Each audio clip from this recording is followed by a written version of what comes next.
bakki irreensa keenyaa dhugaadhumatti foolii qe'ee Oromoo kan fakkaatu, foolii Oromoo kan urgaa'u, malkaansaa, naannoon horasaa, bakkisaa, daandiinsaa akkaataa ammayyaatiin qophaa'ee laguma uumama kaleessa jiru sana bifa bareedaadhaan jijjiiranii uummanni yoo irreeffatee deebi'u qofa miti, yoo achirrallee ciise foolii tokko kan hin qabne bakka qulqulluu taatetti, bakka hora Finfinneettis, bakka Dololoo Buddeenaattis kan irreeffatamidha.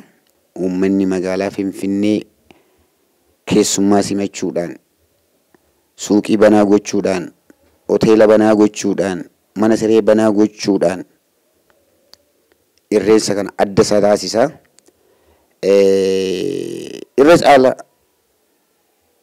kantiibaan magaalaa Finfinnee kabajamtuu aadde Adaanech Abeebee aadaa miidhagaa, aadaa biyya kanaaf ta'u, uummata kanaaf ta'u ol ka'ee argamuu qaba, mul'achuu qaba. Ol ka'umsa biyyaafis hiika guddaa qaba.